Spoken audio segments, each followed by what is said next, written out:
In the news, President Muhammadu Buhari says CBN has his backing in replacing NAIRA notes. KOGI State Governor YAHAHA BELLO receives award for security management at the Nigeria Excellence Award in Public Service. Former President LUIZ LULA da Silva beat far-right incumbent Jair Bolsonaro in the presidential election in Brazil. Flamingos claims bronze medal on Sunday in the third-place match. Spain wins gold in Under-17 Women's World Cup in India. And Nigeria's music star WIZKID tells critics to call him Sir or Daddy. This is MLC TV News Hour, reaching you live from the city of Lokoja, the confluent state of Nigeria. I am Joshua Adenoy. President Muhammadu Buhari says the decision of the Central Bank of Nigeria, CBN, to launch new designs and replace high-value NAIRA notes has his support, and he's convinced that the nation will gain a lot by doing so. Speaking in a Hausa radio interview, President Buhari said reasons given to him by the CBN convinced him that the economy stood to benefit from the reduction in inflation, currency counterfeiting, and the excess cash in circulation. He said he did not consider the period of 3 months for the change of the new NAIRA notes as being short. He pointed out that people with illicit money buried under the soil will have a challenge with this, but workers, businesses with legitimate incomes will face no difficulties at all. In the interview, the president also addressed issues of food security and national security, among others. President Muhammadu Buhari has honored KOGI State Governor YAHAHA BELLO with a distinguished award for security management across the states at the Nigeria Excellence Award in Public Service held in Abuja. Since assumption of office on January 27, 2016, Governor Bello has been widely commended for his onslaught against crimes and criminalities in KOGI State, which has made the state the safest in North and one of the safest in the country. KOGI State government has called on heads of security agencies in Nigeria to invite a senatorial candidate of the People's Democratic Party in the state, Natasha Akpoti-Uduaghan, for questioning over alleged terrorism-related activities capable of dragging the state back to the dark era.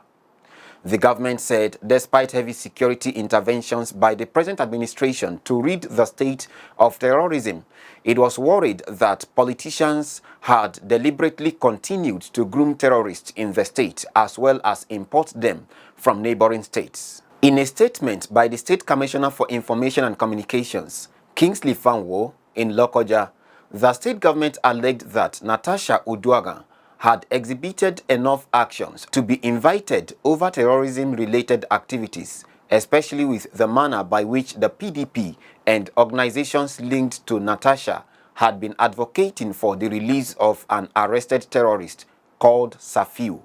Fanwo said it is worrisome for the People's Democratic Party that Natasha represents to come out openly to identify with Safiu, a terror suspect that is linked to the bloody attack on a church in Owo that led to the death of scores of worshippers. He is also linked to the dastardly attack on the Kuje Correctional Center as well as military formation within and outside of KOGI State. Fanwo pointed out that criminality does not know political party, saying that a criminal is a criminal and should be treated as such. He noted that prior to 2016, the KOGI Central Senatorial District was a terrorist den with dangerous terrorist organizations having cells in the district, and hundreds were maimed, many in broad daylight, stressing that the government will not allow a continuation of the old order.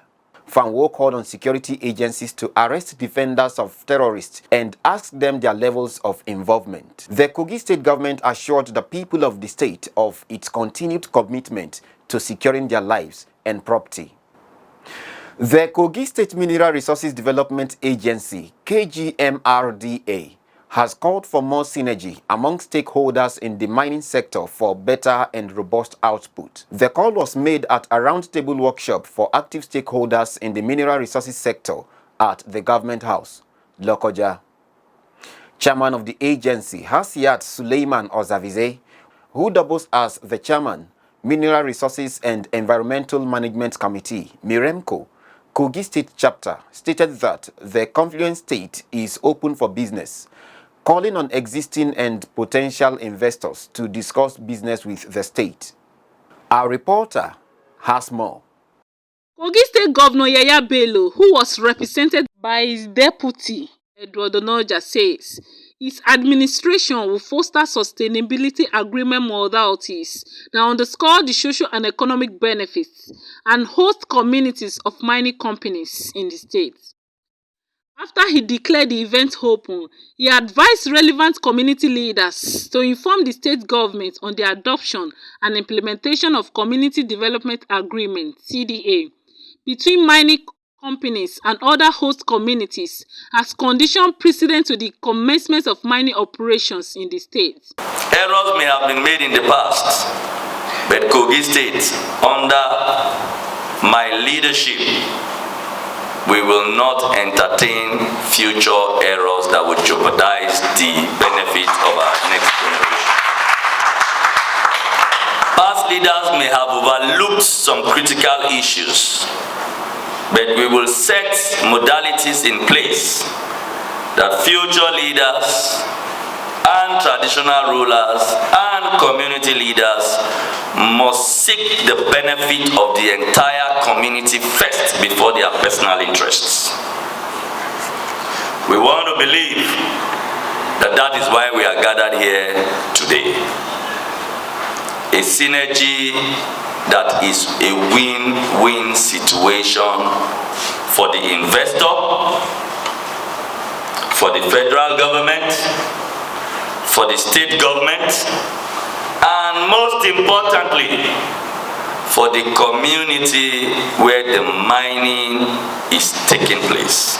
He said social corporate responsibility programs are the host communities and shareholders right further benefits from the operation of mining companies. My chiefs and traditional rulers, my community leaders, youth leaders, development association leaders, as the case may be in different communities,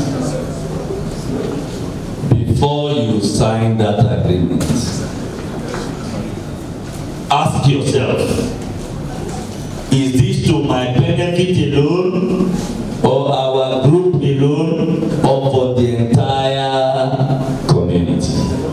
If it is for yourself and a few people, don't sign it. Once you sign it, agreement is agreement.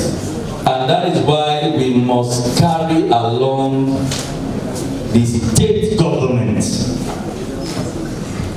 because the state government is saddled with the responsibility of standing in the interest of not just a few persons, but all of KOGI citizens. The chairman, KOGI State Mineral Resources Development Agency, Hasiat Ozavive Suleiman, said KOGI State is blessed with several mineral resources that will be of great benefit to KOGI State and Nigeria at large. Hasiat further said the state can no longer afford to be at the mercy of those who feed on what the state has, saying the state through its agency, in line with the ministry, will constantly strategize to harness the mineral endowment for the sustainability, growth and development of KOGI State and the people at large. Present realities and unfolding events have shown that state government needs significant level of participation in this sector as mining exploration takes place within the enclave of the state.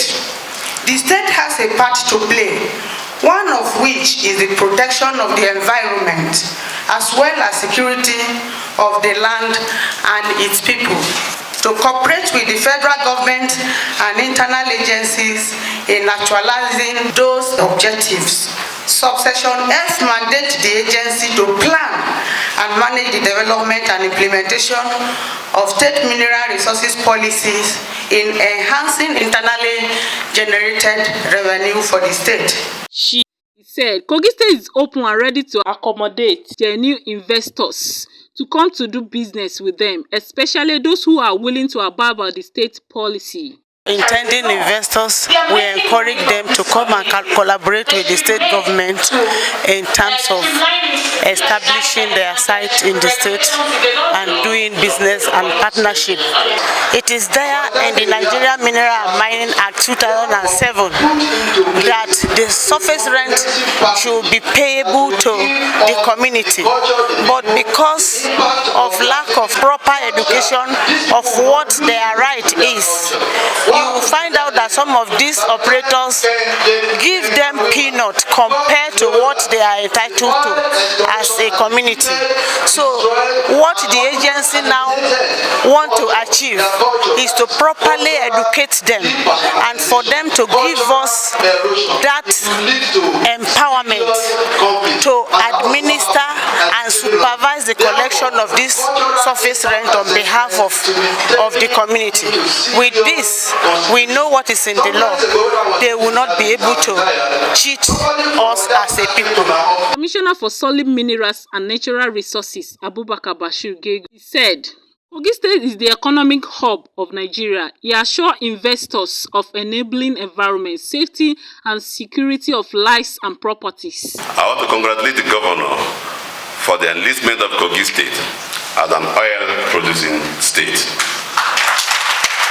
This is done by his effort because of his love for his people, and is a man I normally call a godsend to Kogi State. In addition to oil and gas, Kogi is now the economic nucleus of Nigeria. The investors or intended ones should be ready and should be rest assured of our enabling environment already created and provided by our resourceful and useful governor. We will increase or maintain the tempo for you to have an ease in doing your business in Kogi State. Among the spokespersons is Lamin Salau, coordinator of Initiative for Mining Advancement for Health Science and Environmental Protection. She talked about attracting investors and how to leverage what God has deposited in the land for the good of the people. The advocacy is on awareness of the mineral resources in your area, because an era is gone now. When investors will come in, they said they are taking samples. In the process of taking samples, they devastated your land, degraded your land, and make you poorer. You cannot farm, you cannot do the northern. So that era is gone. So now what we are talking about is that we have to collaborate with, we have to sensitize our people, and synergy must be looked forward to. If you don't do this, there's no way we can harness our mineral resources profitably. Among the traditional rulers at the event is Royal Highness John Egwemi, the Onu Eje of Ibaji, who said the community leaders should be careful in signing the community development agreement. I was in Canada. I went for studies there. And I was asking Canadian friends, why were they not exploiting their oil? There are plenty of oil in Canada and other minerals. But you don't hear them rush into exploration and the rest. And they say we are reserving our own until the difficult moment. You see Canadians, I looked at them and I said, these people are wise. Well, we did a lot of oil exploration. Whether we benefited 100% from it is another matter. But whatever happens, I'm happy that at this time in Nigerian history, at this time in Kogi State, we are laying plenty of emphasis on solid mineral resources. May we also, like the security advisor said, start at a good time to benefit from 13% of coal in Okaba, of what they use in cement in Obajana. and other resources in other areas, then Kogi State will be rich. A panel discussion and paper presentations were part of the activities that took place at the event. Top government functionaries, stakeholders in the mining sector, investors and representatives of mining companies, among others, were in attendance. Esther Michael reporting for MLC TV. It was a moment of merriment and testimonies of a journey of a man described with a coat of many colors who has done so well in his endeavors as he used his technical know-how to transform the Kogi State Polytechnic, Lokoja. Today, the school is wearing a new look thanks to the present rector, Usman Ogbo, who over the years has separated himself to be an agent of change in the world where anything can happen. It is his 50th birthday, and dignitaries and students gathered to celebrate him. Our reporter, Faith Abdul-Ghaffar, also tells us more. Top government functionaries, professors, lecturers, students and well-wishers all converge in Kafa's Hall, Lokogoma, Lokoja to celebrate the rector of Kogi State Polytechnic, Lokoja, Usman Ogbo, as he turns 50.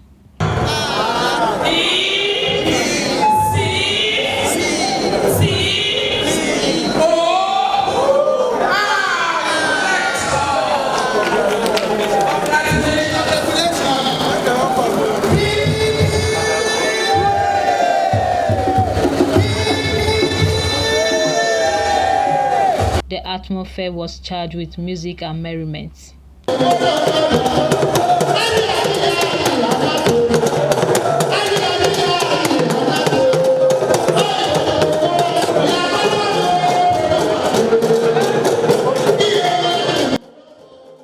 Testimonies of who Usman Ogbo is were shared by colleagues, government officials and friends. For the last couple of years that he has been in the leadership role, that has been playing the leadership role there, he has proved himself to be a credible academic, an astute administrator, and has developed a formidable social network that is of tremendous advantage to Kogi State Polytechnic.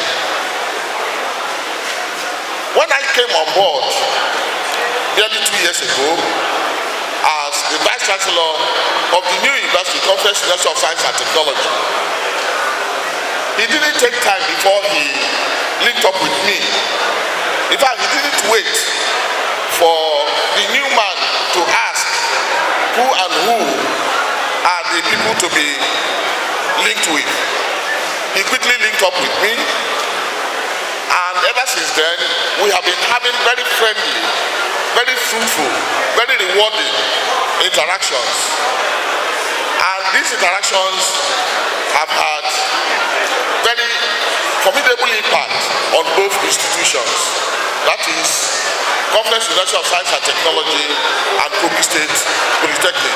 So I want to seize this opportunity to express, on behalf of KUSTEC, our gratitude to the celebrant today. On behalf of KUSTEC and myself, we wish Dr. Salisu Ogbo Usman many more years, many more years of impactful life that he has been leading.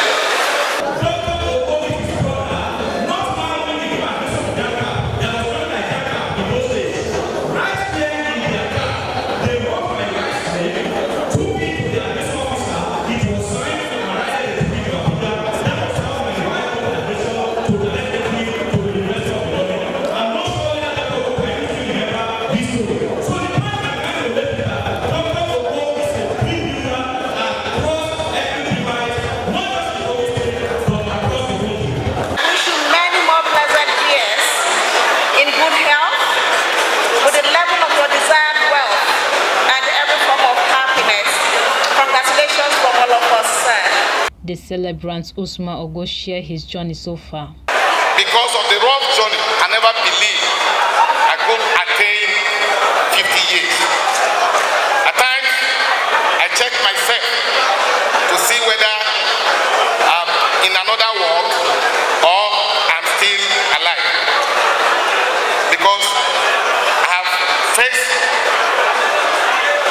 said, I have seen death, and God had made me to survive all those challenges.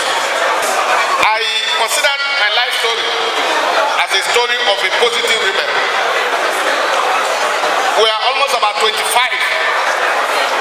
from the 3 wives my father married, and I happen to be the first of my mother. My father could not afford to send all of us to school. He insisted that everybody should stop at primary school. It was so difficult. But my mom, to whom I give all the glory apart from God Almighty, who labored, who starved herself and brought me to where I am today, I remain eternally grateful to her. Today, after that positive rebellion act, I can tell you we have almost about 8 graduates from the family. He thanks Governor Yahaya Bello for giving him the opportunity to serve in his present capacity. Narrated how Governor Yahaya Bello became his destiny helper. And I thank His Excellency Bello for finding me worthy to be appointed as Rector of the State Protector. Of course, at the early phase of the administration, I was part of those who were criticizing the government on the social media. I stand here to say publicly here, and for the public to judge me. My younger brother, may his soul rest in peace. He took ill, he had brain tumor. We needed 3 million naira for brain surgery. I do not have. My parents do not have. We were looking for money. I put up my car for sale. No serious buyer. Somehow along the line, through the deputy governor, His Excellency heard about it. I was not with the government. The same government I was criticizing. The governor called me and said, we heard that your brother had this. I said, yes. It's okay. Please, let's save life first. And said, please, can you send the hospital account to the then chief of staff who credit the account with the 3 million naira. The 3 million naira was paid into the account of the hospital. The surgery was carried out. My brother did not survive. So if you are the one, that same person was contesting for election. He never asked me to come and support him. But I believe that this is the person who came to save the life of my brother. But they said because he's not my tribe, that I have decided to send home to farm. But as far as I'm concerned, the other person that was contesting never met me and said, please support me. So if you are in my shoe, the person who tried to save the life of your brother and the person who did not know you, if the two of them are contesting election, who should you support? The Kogi State Governor Yahaya Bello, represented by his Chief of Staff Mohammed Jamiu, read out Agbo's achievements within the period he was made the rector till date. Said he is an achiever. We can never appreciate God well enough, for He has once again blessed the good people of Kogi State with a leader in the person of Dr. Usman Obo, their student of Kogi State Polytechnic, to whom much is given, they say much is expected. Here you have a leader that have been able to attain that height at 50, that the good people of Kogi State collectively and entirely have come to celebrate. And you can bear him witness, as you can bear me witness, that he has surpassed his predecessors in terms of development, infrastructure, academics, and all forms of life within his short time of his reign in your institution. My advice for you is this: help us to consolidate, help us to broaden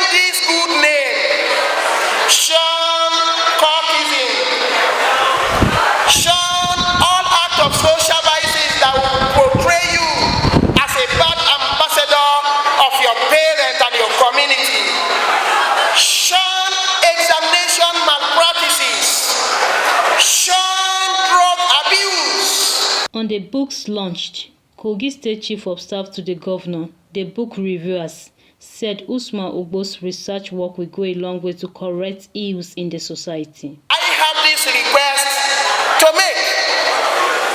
I am pleading with our professors, our teachers, those that breed us and that we feel responsible for breeding the future leaders, to come together and devise a means of institutionalizing discipline across our tertiary institution in Nigeria.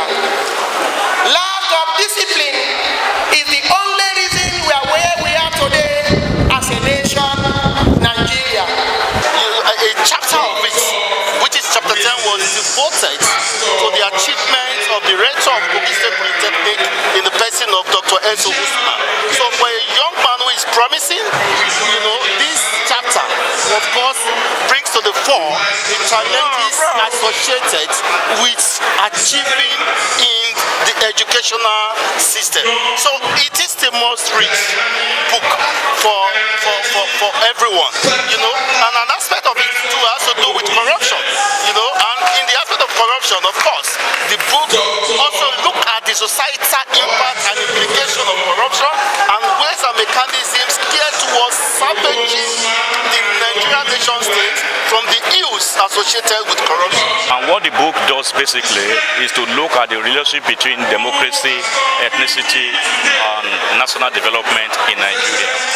And like I said in the course of my review, the central argument of the book is to say that ethnicity, or rather the manipulation of ethnicity, has been the bane of the consolidation of political and economic development in this country.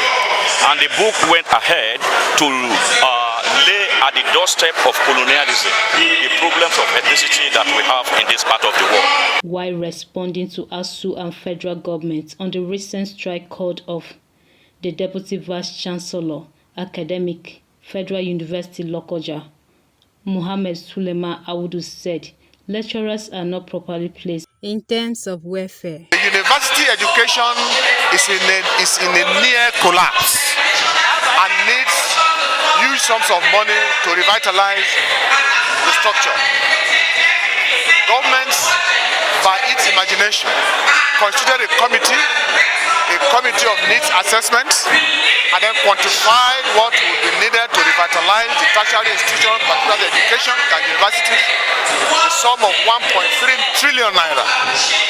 But I've just said in the lecture that government released only 2 tranches of 200 billion, of 20 billion, and of 30 billion.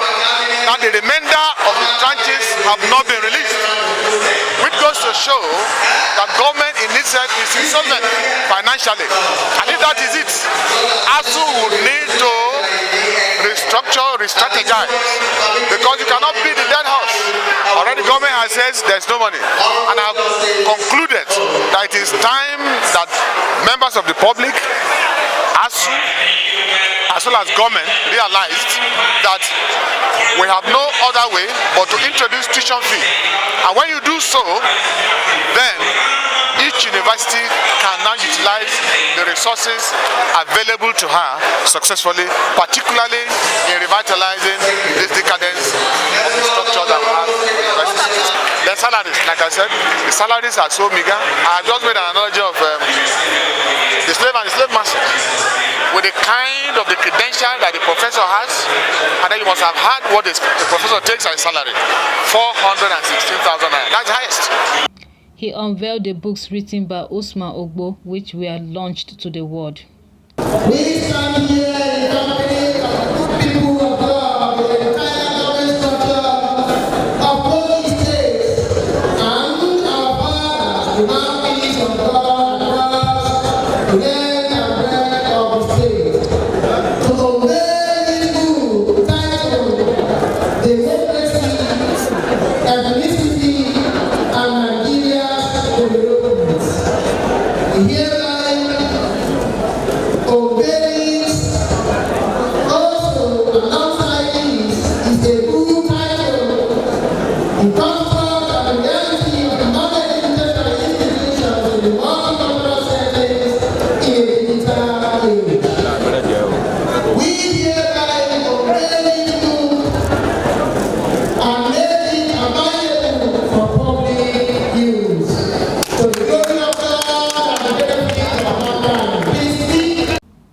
Abdugafar reporting for MLC TV. We go on a short break. We will be right back. Get human interest stories right here on MLC TV with entertainment, sports, business, culture, tourism, and fashion news stories all featured on MLC TV. Not forgetting political and current affairs news, state and federal government and people's matters will be discussed regularly on MLC TV. MLC TV, your one-stop online destination for unbiased, accurate news, entrepreneur ideas, and youth matters to the rest of the world. MLC TV, reaching everywhere, informing everyone. Welcome back. The Nigeria Police Force, Oyo State Command, has confirmed the release of Professor Adigun Agbaje, a former Deputy Vice Chancellor, University of Ibadan, from the dens of his abductors. Its public relation officer, SP Adewale Osifeson, made this known to newsmen in Ibadan. Agbaje, alongside with other travelers, including 2 female students of Moshood Abiola Polytechnic, Abeokuta, were on Friday night kidnapped by gunmen in a military uniform around Dominica University on Lagos-Ibadan Expressway. According to Osifeson, Agbaje is currently undergoing debriefing, saying an update will be provided on the matter. He, however, did not give details about the release of other kidnapped travelers. It was gathered that 2 students of Moshood Abiola Polytechnic, identified as Olayemi Adejare and Oluwatobi Orekoya and Agbaje, were picked up on Sunday night at a location near Sat Guru Maharaji area on Ibadan-Lagos Expressway. The adopters had earlier contacted Agbaje's family for a ransom of 50 million naira for his release, while they demanded 10 million naira each for the release of the 2 students. The newly posted Commissioner of Police in Kogi State, CP Hakim Adeshina Yusuf, has vowed to crush all criminal elements in the state. CP Yusuf disclosed this during his maiden press briefing with journalists in Lokoja. The commissioner, while appealing to Kogi State citizens to cooperate with the command in curbing crimes and criminalities, warned all kidnappers, armed robbers, and other criminal elements to relocate from Kogi State. Yusuf, who took over from Edward Ebuka, who has been promoted to the rank of an Assistant Inspector General of Police in charge of Zone 14, Kaduna, warned politicians to desist from hate speeches or any form of derogatory statement that is capable of causing breakdown of law and order ahead of the 2023 general election. He pointed out that under his command, no politician will be allowed to cause chaos in Kogi State for their selfish political interest, adding that the Nigerian police is fully ready for a transparent, free and fair election come 2023. He urged members of the public of strengthening community engagement and effective synergy in ensuring adequate security in Kogi State. CP Yusuf, who assumed duty as the 37th Commissioner of Police deployed to Kogi State, hails from Lagos State. He holds a BSce degree in biochemistry from the University of Ilorin, Kwara State in the year 1987.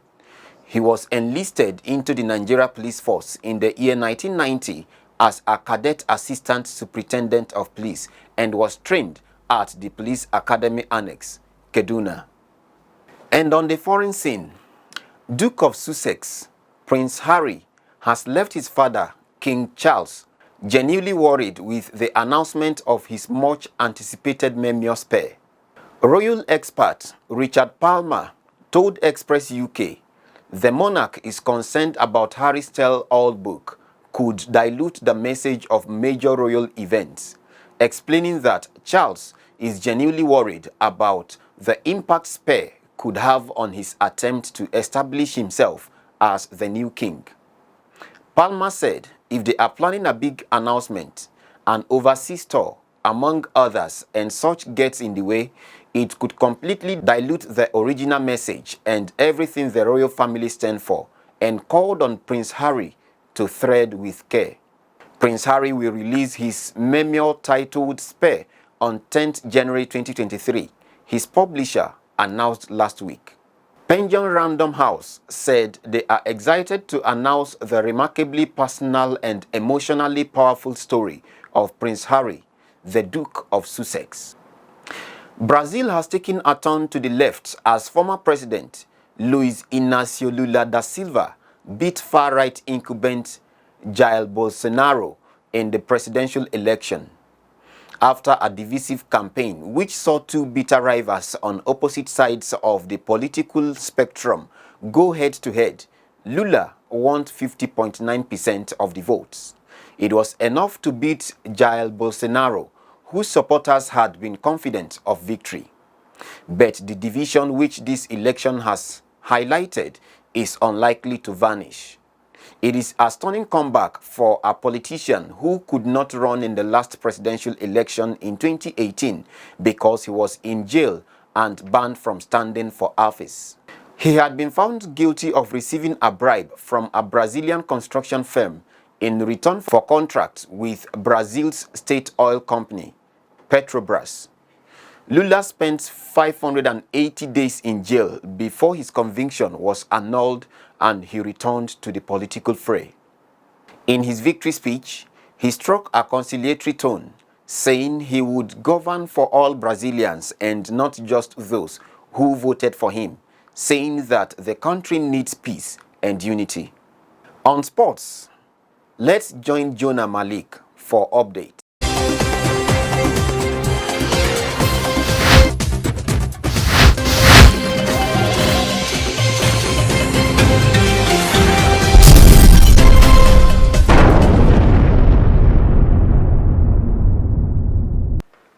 And on sports updates, the Flamingos claimed the bronze medal on Sunday in the third-place match after avenging their defeat against Germany, winning 3-2 on penalties. Nigeria were up 3 goals before the Germans staged the dramatic comeback late into the tie, the loser final 3-3. The game went into penalties afterward, and the Flamingos were lucky this time around to claim their first ever bronze medal at the tournament. Flamingos were the second African side to achieve this feat. Meanwhile, Spain under-17 women's football team on Sunday defeated Colombia by 1-0 in the final of the 2022 FIFA under-17 Women's World Cup in India. Ana Maria Guzman Zapata's own goal in the 82nd minute of the game condemned the Colombians to a narrow defeat at the DY Patil Stadium in Mavi, Mumbai. This is the second time Spain under-17 women's football team will be winning the under-17 Women's World Cup title, having won their first in 2018. Still on sport, Arsenal players paid a classy tribute to Pablo Mari after their first goal during a 5-0 win against Nottingham Forest in the Premier League match on Sunday at the Emirates Stadium. Mari is currently on loan at Serie A side Monza. He was recently a victim of a knife attack at an Italian supermarket. A total of 6 people were stabbed during the attack, with 1 person tragically dying.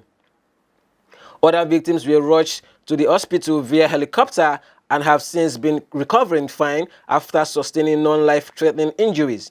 The attacker was 46 years old and has since been arrested. In Arsenal's win against Nottingham Forest, the Arsenal stars gathered to show support for Mari in a classic gesture. Gabriel Martinelli opened the scoring for the Gunners in the 5th minute of the game. Players gathered to show their support for the injured star by holding up a jersey featuring Mari's name and his number 22. Reece Nelson bagged a quick-fire second-half brace to further increase the lead before Thomas Partey scored a spectacular goal. The Ghanaian left Dean Henderson helpless in the Nottingham Forest goal. Martin Odegaard scored the 5th goal for the Gunners. They reclaimed their spot at the top of the Premier League table with the win. Mikel Arteta's side now has 31 points from 12 games and are 2 points ahead of second-placed Manchester City. The Gunners have shown tremendous unity this month as they have gone through a difficult set of fixtures with good performances. When asked what he learned about the team, Arsenal manager Mikel Arteta said after the win against Nottingham Forest, Arsenal's side suffered a 2-0 loss against PSV in the UEFA Europa League midweek. However, they made a stylish return to winning ways on Sunday. And that's sports update on MLC TV News. I am Malik Jonah reporting. Back to Akasta for more stories.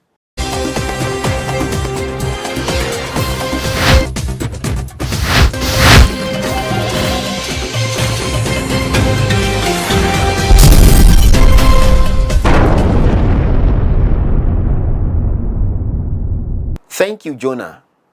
And on entertainment, let's join Matthias Ayodeji Peter for the latest.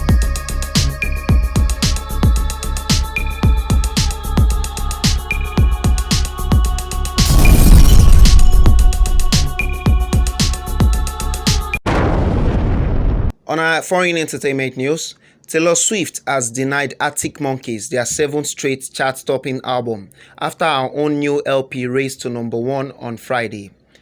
Our 10th album, Midnight, became the fastest-selling record of 2022 with 204,000 equivalent sales in 1 week.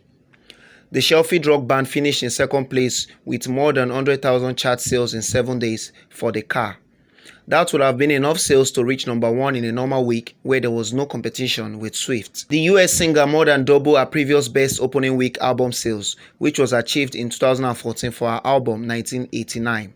Anti-Hero, the breakout hit from the 32-year-old latest album, also topped this week's singles chart. Suitably named, Swift has now surpassed Harry Styles' 3rd album, Harry's House, to record the UK fastest-selling record of 2022 so far. Perhaps even more notably, Swift has overtaken Madonna by setting a new chart record for the quickest succession of 9 UK #1 albums by a female artist. She managed it in 10 years flat, while it took Madonna 21 years to achieve the same feat. However, the Queen of Pop is still ahead of Swift on the overall league table for most #1 albums.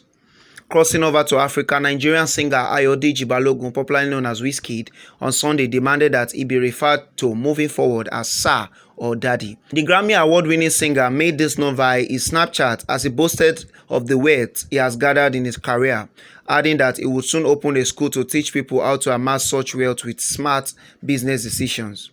He added that even if he were to stop music today, his critic would not be able to have the kind of wealth he possesses. The singer further declared himself as everybody's daddy. Still on our entertainment news from Africa, a popular Nigerian actress, Etinosa Idemudia, has said that a new movie titled Dear Sisters was inspired by the need to tell the stories of the conflict suffered by some families. During the recent screening of the new movie in Lagos, she told Sunday Scoop, the movie was written and produced by me. It tells the story of 2 sisters, Isokon and Ifeko. Isokon's marriage goes through a tough test as the past comes calling when she invites her sister, Ifeko, to live with her and her loving husband, James, who was once Ifeko's suitor. The movie is an enactment of real-life family issues. Many women are going through several issues in their homes, caused by their own families and their in-laws. However, as seen in one of the movie's central theme, love will always prevail. Another actress in the movie, Angela Eguavoen, noted that they had to pause filming at a point for her to regain her balance because she was engrossed in the emotions in the film and could not stop shedding tears intermittently. Other actors in the movie include Daniel K. Daniel, Ese Idia, Jennifer Osawe, and Joshua Nedu. And that is all on entertainment news today. My name is Matthias Ayodeji Peter, reporting for MLC TV.